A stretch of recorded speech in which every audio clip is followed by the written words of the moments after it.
অরে বন্ধু, সিন্নি দেখলে আমরা মিলাদে দাঁড়াই, সিন্নি নাই মিলাদও নাই। বহু ইমাম সাহেবরা আছে ইমামতির জন্য কয় আমার বাপ দাদা সদ্য গোষ্ঠী মিলাদ পড়ে, কিছুদিন পরে মানুষদেরকে ট্যাবলেট খাওয়ায়, কয় ভাই মিলাদের কথা কি আল্লাহ কবরে জিগাইব রাখি? কি কথা কোন ঠিক কিনা? এই মহব্বতের খেলা, এই মহব্বত লজ্জা করে না মৌলভী সাহেবের যে তিনি আল্লাহ নবীর বিরুদ্ধাচরণ করছেন। আমি কি করে জানাবো আমার আল্লাহর শুকরিয়া। বিশিষ্ট ইসলামী চিন্তাবিদ, আশিক রাসূল, ঐতিহ্যবাহী জাহিদপুর দাখিল মাদ্রাসার সম্মানিত সহসুপার, মুজাহিদে মিল্লাত হযরত মাওলানা মুখতার আহমদ সাহেব দামাত বরকাতুহুল আলিয়া, তাকরীর পেশ করেছেন হযরত মাওলানা কবির আহমদ সাহেব মনিরবিয়াতি, মাওলানা সানোয়ার হোসেন সাহেব তিরাই, মাওলানা শামসুল ইসলাম সাহেব ইমাম মনিরবিয়াতি জামে মসজিদ সহ দিগর ওলামায়ে কেরাম, মুরব্বিয়ানে ইসলাম, যুবক বন্ধুরা, কচি কাঁচা মাসুম বাচ্চারা, স্কুল কলেজ মাদ্রাসা বিশ্ববিদ্যালয়তে অধ্যয়নরত আমার প্রাণপ্রিয় ছাত্র ভাইরা, পর্দানিসীন আবেদা সালেহা, অত্যন্ত সম্মানিত মা এবং বোনেরা, সর্বস্তরের ইসলাম প্রিয় মুসলিম জনতা, রাহমানি ও রাহমাকুমুল্লাহ। মহান আল্লাহ পাক জাল্লা শানুহু আম্মা নাযালুহুর পাক শাহী দরবারে অত্যন্ত বিনয়বনত চিত্তে শুকর গুজার করে মহব্বতে উঁচু আওয়াজে পড়ছি আলহামদুলিল্লাহ। মহান আল্লাহ পাক যে আজকের এই সুন্দর বেহেশতের বাগানে আমাদেরকে আসার এবং বসার, কিছু কথা বলার এবং শোনার তৌফিক দান করেছেন, এই জন্য আপনারা বেজান না খুশি? অল্প নাকি বেশি? তাহলে সে কাদায় পড়েন আলহামদুলিল্লাহ, বলেন আল্লাহু আকবার, সকলে বলেন ইয়া রাসূলুল্লাহ। আলহামদুলিল্লাহ, আমিও খুব খুশি হলাম আপনাদেরকে দেখে।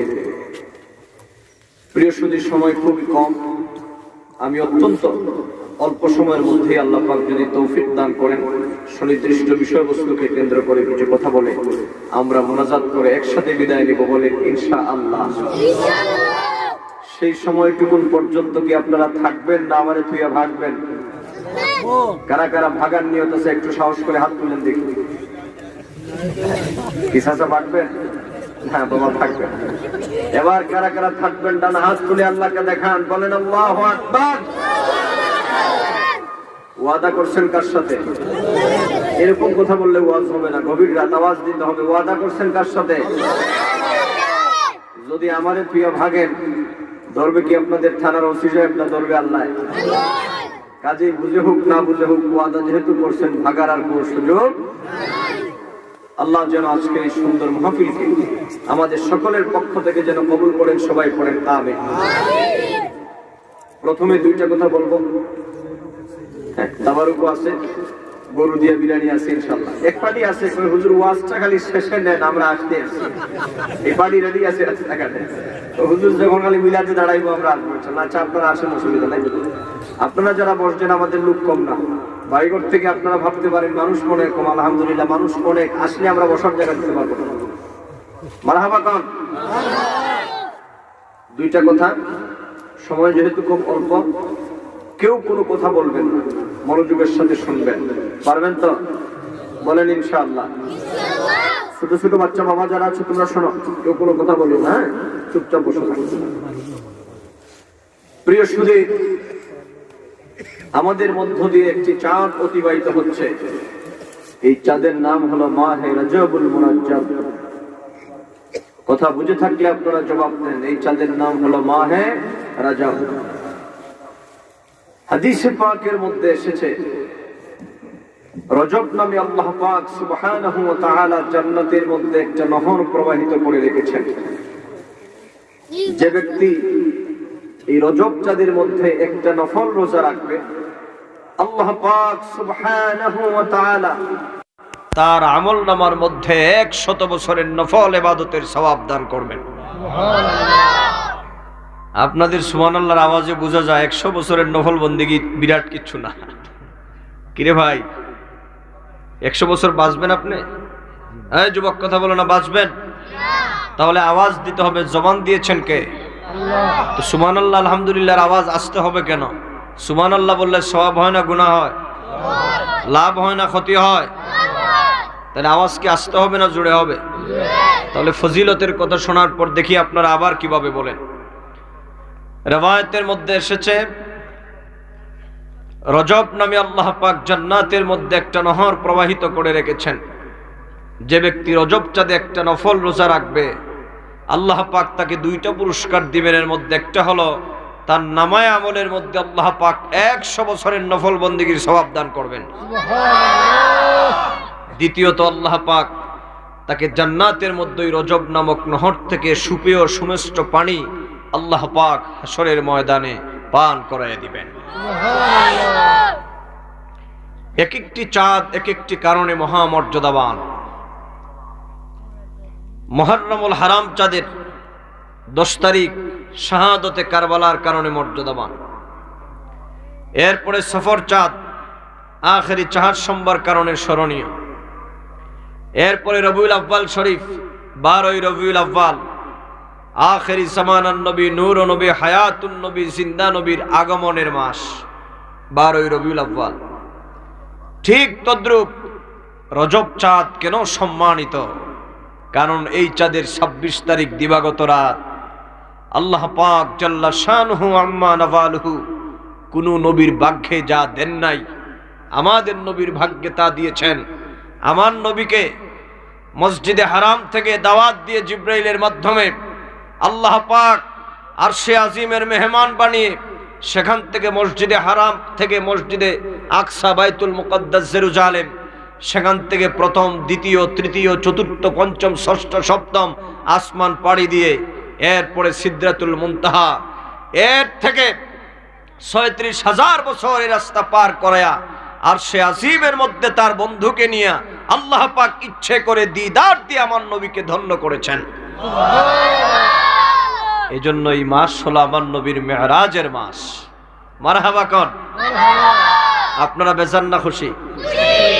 আমার নবীর মেরাজের মাস, আমার নবীর আল্লাহকে দেখার চাঁদ, আল্লাহকে দেখার মাস। আল্লাহু আকবার তৈয়বা। এর চাইতে বড় সৌভাগ্য আর কিছু আমাদের জন্য হতে পারে? এই মেরাজের বর্ণনা পৃথিবীর কোনো কবি সাহিত্যিকের নয়, পৃথিবীর কোন নোবেল গল্প নয়। আল্লাহ পাক জাল্লা শানুহু আম্মা নাওয়ালুহু যিনি তার আপন বন্ধু মুহাম্মদুর রাসূলুল্লাহ সাল্লাল্লাহু আলাইহি ইসলামকে নিয়েছেন, আল্লাহ পাক তিনি তার আপন কুদরতে তার হাবিবকে ভ্রমণ করাইয়াছেন এবং তার ভ্রমণ কাহিনীটা আল্লাহ পাক নিজেই তিনি বর্ণনা করেছেন। পবিত্র কালামে পাকের 15 পারায় সূরা বনী ইসরাঈলের মধ্যে আল্লাহ পাক জাল্লা শানুহু আম্মা নাওয়ালুহু তার বন্ধু মুহাম্মদুর রাসূলুল্লাহ সাল্লাল্লাহু আলাইহি ইসলামকে যে ভ্রমণ করাইয়াছেন, এই ভ্রমণের বৃত্তান্ত আল্লাহ পাক তিনি নিজেই বর্ণনা করেছেন। আল্লাহ পাক বলেন, বান্দারে শোনো, সুবহানাল্লাযী আসরা বিআবদিহি লাইলাম মিনাল মাসজিদিল হারামি ইলাল মাসজিদিল আকসা। জোরে বলুন আল্লাহু আকবার। মহব্বতে বলুন ইয়া রাসূলুল্লাহ। আমি খুবই ক্লান্ত, কথাগুলো আস্তে আস্তে বলতে হবে, আপনাদের অসুবিধা নাই তো?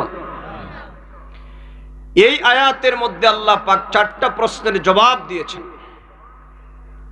কথা বুঝে থাকলে জবাব দেন। সূরা বনী ইসরাঈলের শুরুতে আল্লাহ পাক কয়টা প্রশ্নের জবাব দিয়েছেন?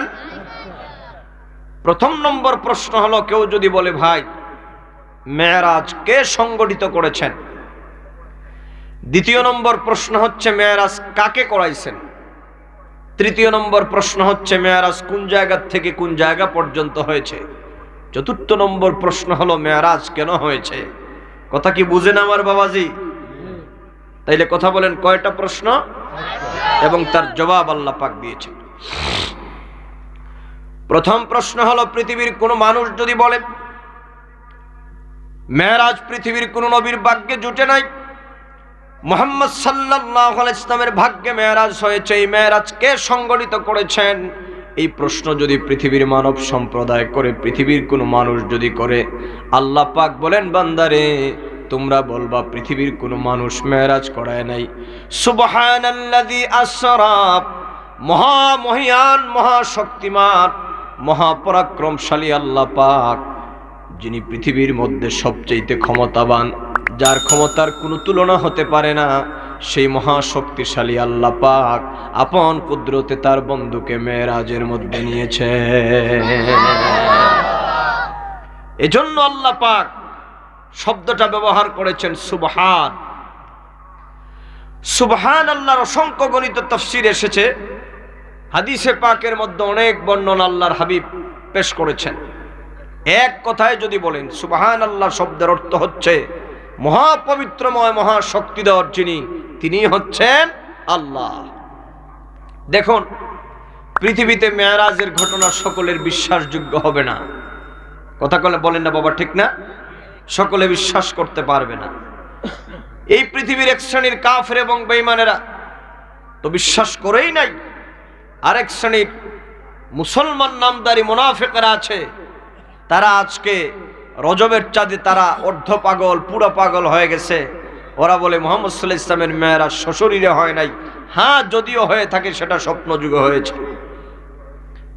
তাহলে বোঝা গেল এক শ্রেণীর কাফের এবং বেঈমান আছে যারা আমার নবীর মেরাজকে সরাসরি অস্বীকার করবে, আরেক শ্রেণীর মুসলমান নামদারি মুনাফিক আছে যারা সরাসরি অস্বীকার করে না, ওরা ইনডাইরেক্টলি বলে কয় নবীর সশরীরে মেরাজ হয় নাই, স্বপ্ন যুগে হয়েছে। দুই দলই ভ্রান্ত। কথা কন না, ঠিক কিনা? একটু বুঝতে হবে বাবাজি, ওয়াজ মাহফিল এসে খালি কিচ্ছা কাহিনী শুনলে হবে না, একটু বিষয়গুলো বুঝে যান। আমরা আহলুস সুন্নাত ওয়াল জামাতের অনুসারী, আমরা সুন্নি মুসলমান। আমাদের আকীদা হলো বাইনাল ইফরাত ও তাফরিদ। কোরআন সুন্নায় যা আছে আমরা তা মানি, অস্বীকার করি না। কোরআন সুন্নায় যা নাই আমরা তা বলিও। লক্ষ্য করুন, এই পৃথিবীতে এক শ্রেণীর লোকেরা তো আল্লাহর হাবিবের মেরাজকে অস্বীকার করেছে। আবু জেহেল, উতবা, শায়বা, ওয়ালিদ বিন মুগিরাতের আকল বুদ্ধিতে ধরে নাই।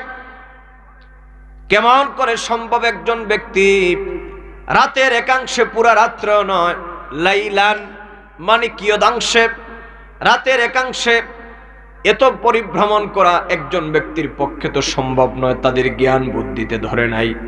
আল্লাহর হাবিব যখন সহিহ মুসলিমের বর্ণনা, আল্লাহর হাবিব নূর নবীজি আমার মুহাম্মদ সাল্লাল্লাহু আলাইহি ওয়াসাল্লাম যখন মেরাজ থেকে আসলেন, আল্লাহর হাবিব বর্ণনা করতে লাগলেন, শুনে রাখো মক্কার মানুষেরা, গত রাত্রে আল্লাহ পাক আমাকে জিবরাইলের মাধ্যমে দাওয়াত দিয়া প্রথম, দ্বিতীয়, তৃতীয়, চতুর্থ, পঞ্চম, ষষ্ঠ, সপ্ত আসমান পাড়ি দিয়ে আল্লাহ পাক সিদরাতুল মুনতাহার উপরে নিয়েছেন।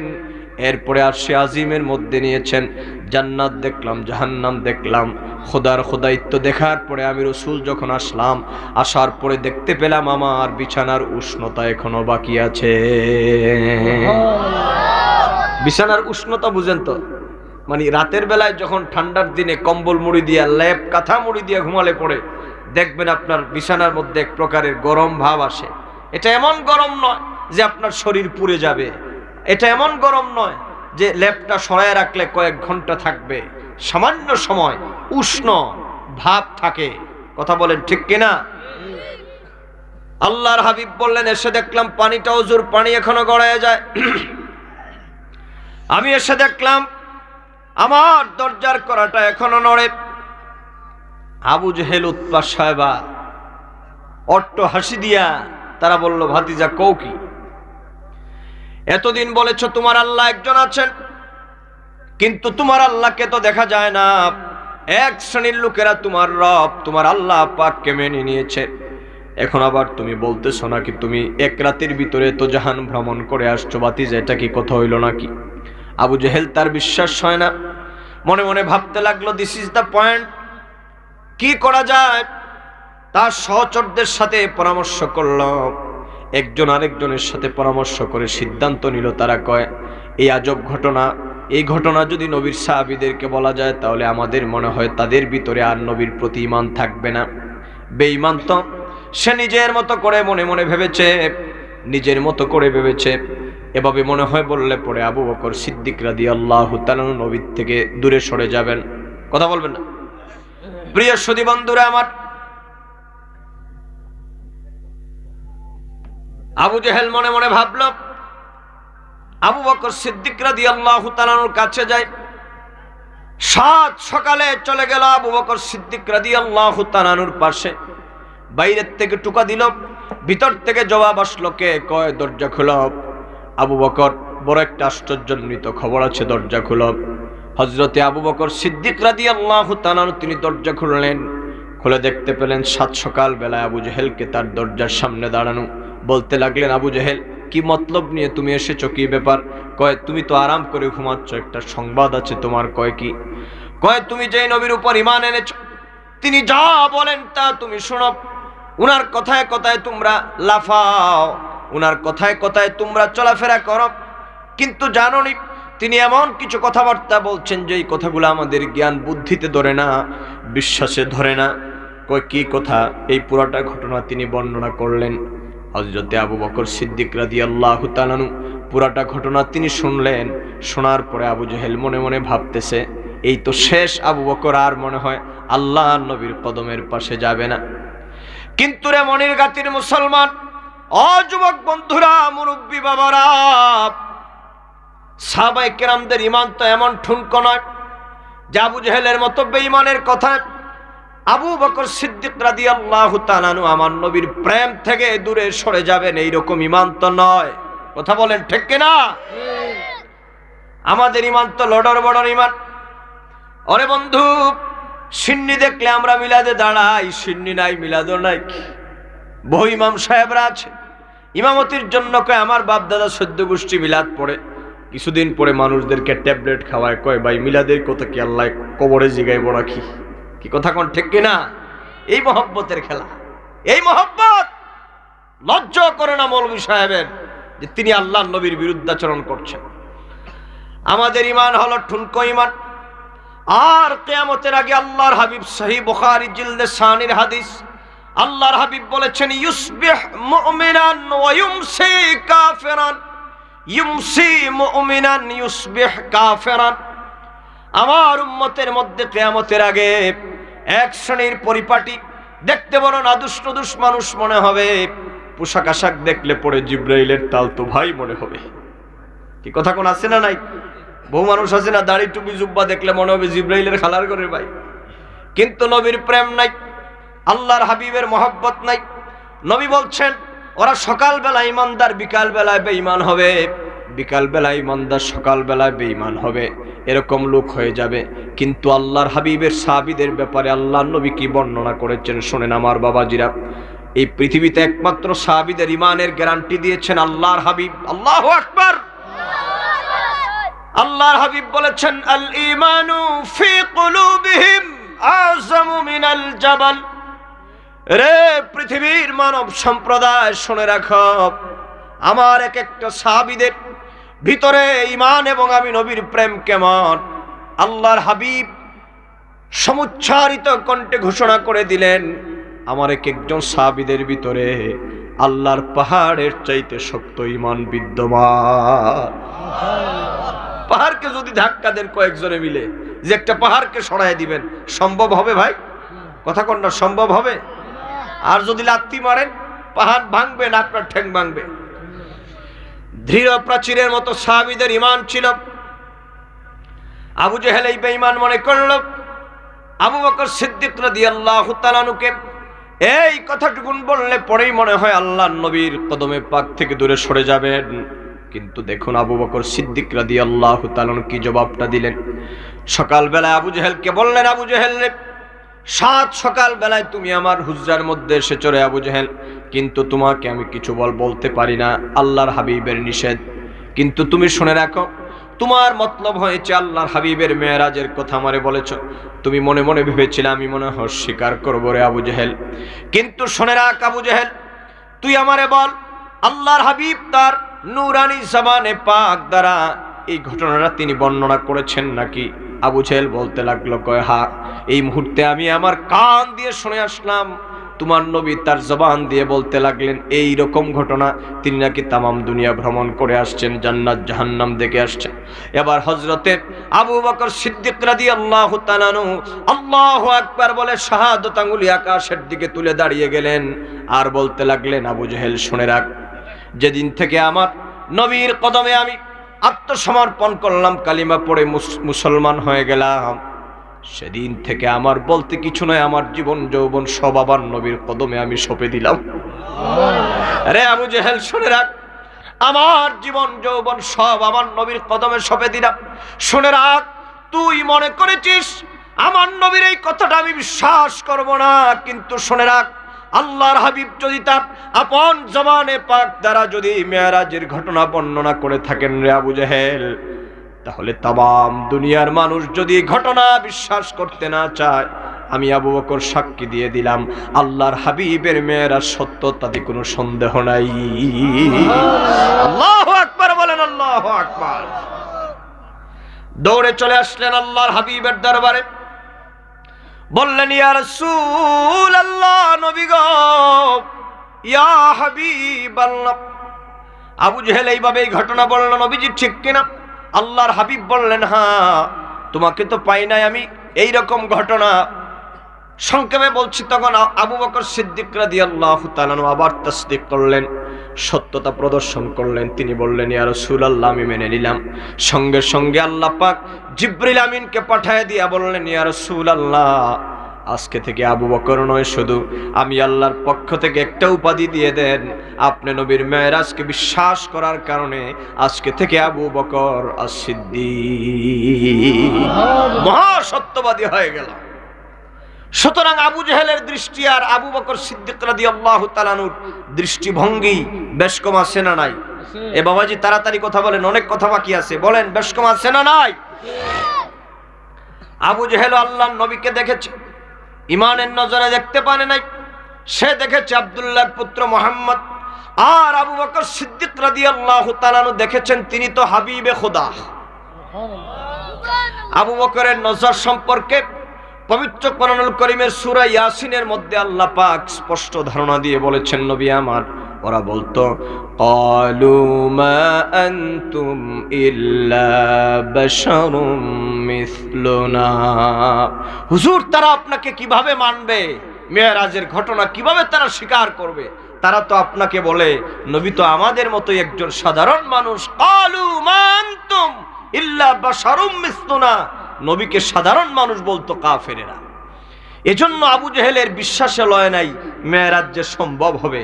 কারণ তৎকালীন সময়ে মক্কা শরীফ থেকে জেরুজালেম বাইতুল মুকদ্দাস যেতে সময় লাগতো প্রায় 3.5 মাস। আবু জেহেল কয় এখান থেকে বাইতুল মুকদ্দাস যাইতেই লাগে 3.5 মাস, আর তিনি নাকি রাতের একাংশে এত জায়গা ভ্রমণ করে আসছে। দেখেন, বিশ্বাসে ইমানদার আর অবিশ্বাসে বেঈমান। কথা বলেন, অবিশ্বাসে আপনারা আবু বকর সিদ্দিক রাদিয়াল্লাহু তাআলা আনহুর মতো নবীর মেরাজকে বিশ্বাস করতে চান কিনা? বলেন, আমার নবীর মেরাজ অবশ্যই হয়েছে সশরীরে, সত্য ঘটনা, এতে কোনো সন্দেহ। ডান হাত তুলে বলেন ঠিক কিনা? বলেন ইয়া রাসূলুল্লাহ।